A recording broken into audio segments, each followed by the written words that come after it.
What does real authenticity look like? How do we connect? And where's the boundary?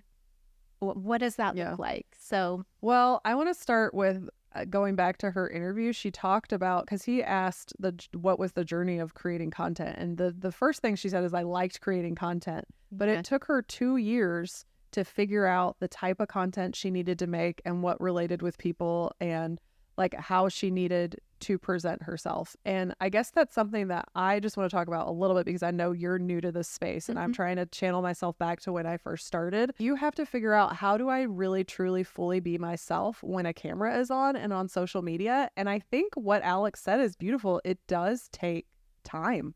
Yeah. And giving yourself grace to have that time and to be comfortable with that camera on and not be like putting on a show. But I don't think it's us trying to hide who we are. It's just being comfortable in a space that you've never put yourself out in before. Yeah. And giving yourself the grace to figure it out. Yeah. I think is probably where I'm at right now. And also figuring out for me the parts of your story to share. I think everyone has a story worth sharing. It's just figuring out, what is that? How do I share it? When do I share it? When do I draw people in? And I think you can only figure those things out by getting behind the camera and just starting and posting that content. And being in the process and being okay with the process. You know, you have to figure out what is relatable for what your audience is watching. Yes. And for me, it was like people watching my stuff and being like, well, I could never do that. I could never pick up a power tool. Like, I can't paint. So for me, it was sharing those stories of like, hey, I understand exactly where you're at, because before the first time I ever picked up a paintbrush, I'm like, hey, I failed out of art in high school. Well, I didn't fail out of art. I asked the teacher to move me out of that class because I thought I was going to fail. So I've never done design or color theory or anything like that, or had any instruction on how to do what I do today. So there was always this level of, well, why should anybody listen to me? But that's what I shared. Like, I would say, I am not an expert. I just picked this up and did it. And so if I can do it, I think you can do it too. And then pulling people into projects that I maybe got over my head in, especially when they're with a brand and they want me to use a specific product that I've never used before. Yes. And instead of being like, I'm an expert at this, I'm like, oh my gosh, I am in a panic right now. Like, I don't know what I'm doing, but I'm just going to push forward. And I would always share that in my stories. And then when the project was done and I pushed through it, I would get on there and I would cry. And I wouldn't intentionally do that, but I wouldn't cut those parts out when they happen naturally. And I would just say, hey, I'm not a perfect person and everything can be fixed. And sometimes when you're working on projects, you are going to feel like this. But trust me, like, if you push through the end, it's going to be so rewarding. So those are the ways that I have been vulnerable on my social media. And it has really resonated with people, because I think we all feel that way when we're watching social media. It's like, well, I could never be that. I could never do that.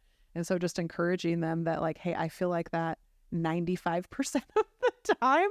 And just saying, it's normal. It's normal to feel that way, but don't let that stop you from chasing something that you want to do. So that is what vulnerability looks like for me in my content. Well, I love that, because I think that it looks different in every space. And that's part of, every person, no matter what space they're in, just figuring out what works for you and what your audience wants to hear from you. So let's talk about, when is it too much? When do you think vulnerability crosses the line, or does it? When I started thinking about this, it just made me think, well, there are sometimes I'm watching somebody and I'm like, oh, like, that doesn't feel nice. Like, that's not good. And is that just my own preferences, or are there invisible boundaries around vulnerability? What do you think? I think it's subjective. So I think your vulnerability is not going to be always someone's cup of tea. I do think that there's a balance to it. I think if you're showing up every day just being like oversharing, for me, that's going to turn me off. Maybe some people like that. But for me, I just want to find a balance of being authentically myself, sharing some of my personal stories and personal background, but also like showing people what they're there for. And with me, my social outlets are kind of more educational. I think there is an entertainment value for people who maybe just like to watch DIY but are never going to attempt it. But there's a lot of people that watch me for, why are you using that product? How did it work? How do I get this type of look? How do I achieve this? So there is an educational aspect to mine. And if I was just showing up every day sharing about like personal things that happened to me and, you know, maybe embarrassing things like bathroom stories and things like that, people probably would be turned off. It's personally up to you what your audience responds to, what you feel comfortable sharing, and see where it goes from there. But in terms of me personally, do I think you can overshare? 100%. And if if you overshare and I'm like, I don't really like that, I might stop watching you.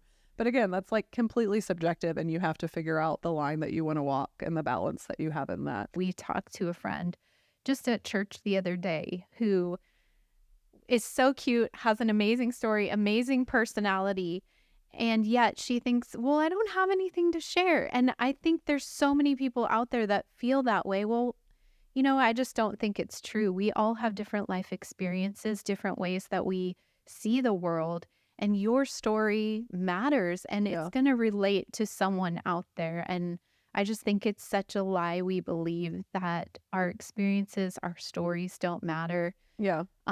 Because I absolutely think they do. And I think now more than ever, showing up in this social space, sharing your stories, sharing your life, being vulnerable, being relatable, is really the way forward. It's the way you make connections and create community in this space.